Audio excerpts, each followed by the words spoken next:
Welcome. You are watching Line Screw 1.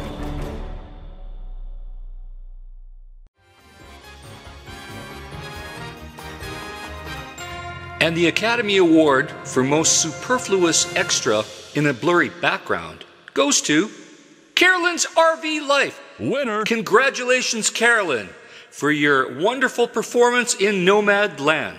We hope to see your incredible acting skills in Nomadland 2 and Nomadland 3. He said last night, he's like, in my humble opinion, you gave an Academy Award winning performance as an extra. And I was like, you know what? I think you're right. And I was in tears. Well, I got something weird for you guys today. This is a fence with hundreds, maybe thousands of hats. Now, I'm not going to say where this is because some idiot will probably show up and steal all the hats, but they're all nailed to the posts. And we're talking a whole lot of hats. If you look down the fence line, I'll zoom in. See, the hats go forever in both directions. And in the other direction, same deal. Whole lot of hats. Well, hello tubers. Hope you're doing well wherever you are. Today we're going to talk about the serious water problem with RVs. And it's a typical problem that you encounter in winter and spring in northern latitudes and higher elevations. I know I checked out Bob Wells because he's the smartest person in the room, and he told me to get water from a machine or a gas station or a rodeo. Those are things that don't exist where I'm at. There isn't a water machine in probably 60 miles and a couple mountain passes away. So there's just no way I'm going to go drive that far for a water machine or a Walmart. There isn't a Walmart for a long ways from here. So Bob Wells is more for those urban yuppies that, you know, want to go hide in the desert or the forest, and they're near this big infrastructure. They're not really doing that, you know, hardcore camping out in the forest where all the water is frozen. I'm going to tell you exactly what's going on here. See, people that live in a high elevation or a northern latitude typically turn their faucets off because they don't want them to freeze and burst. It's just what everybody does. I grew up in the Yukon, so everybody does. Nobody wants the damage that could happen from all that kind of problem. So all the taps are turned off. There's sandy dumps. Yes, there are. Water's turned off. You can dump, but you can't fill. So that's the problem. That's the problem I've been having for a while. So what's the solution? Well, you're going to say, hey, there's a lake behind you. There's a stream over there. There's a river over there. Well, guess what? I'm not going to put that stuff in my tanks unless I was absolutely desperate. Last year, I was trapped for 2 weeks after a road collapsed, and I had no choice but to do that. What happens is if you put lake or stream water into your tank there, you get sediment. And there's also bacteria. Certain bacteria, like the one that causes Legionnaire's disease, can grow even in your water heater tank. They're quite a strong little pest, and you can smell it when you turn your water on. So what you want to do is you want to avoid that. You're going to get sediment and bacteria. Two things you don't want to deal with.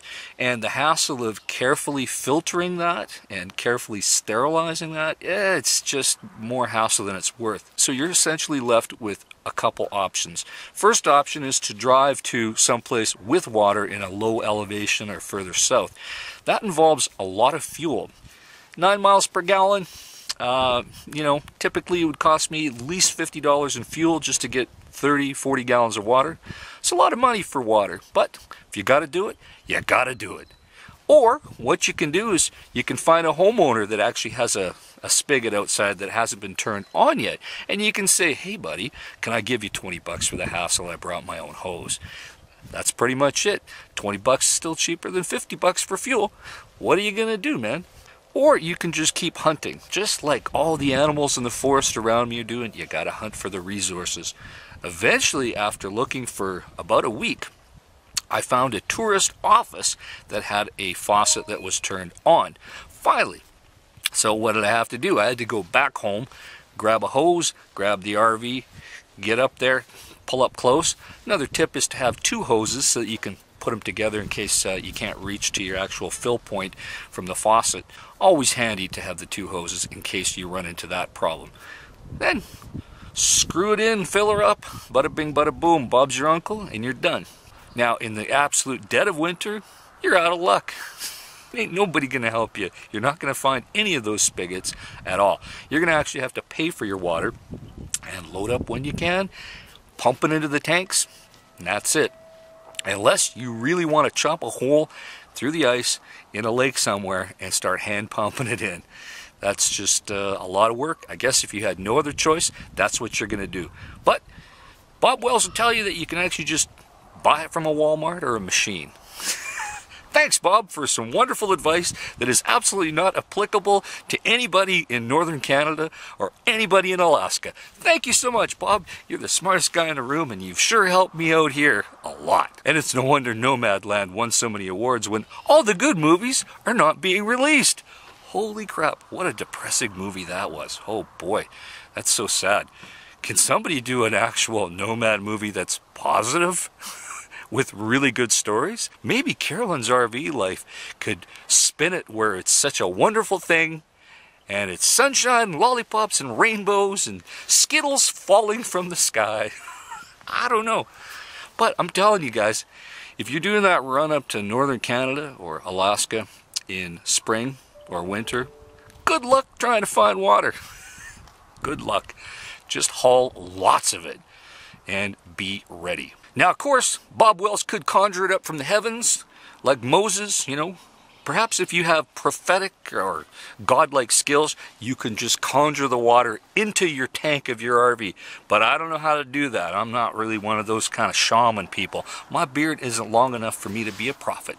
So, in the meantime, you're going to actually just have to hunt like hell and plan vigorously ahead for all the water you're going to need for your RV. Because, let's face it, cleanliness is next to godliness, and most of the water that you use actually isn't for drinking. It's for sanitation, showering, cleaning your dishes, flushing your toilet.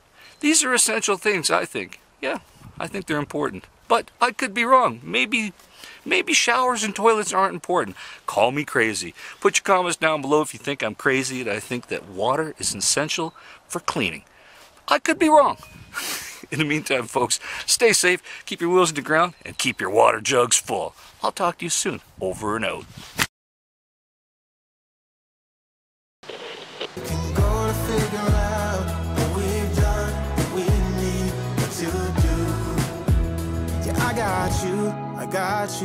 I got you.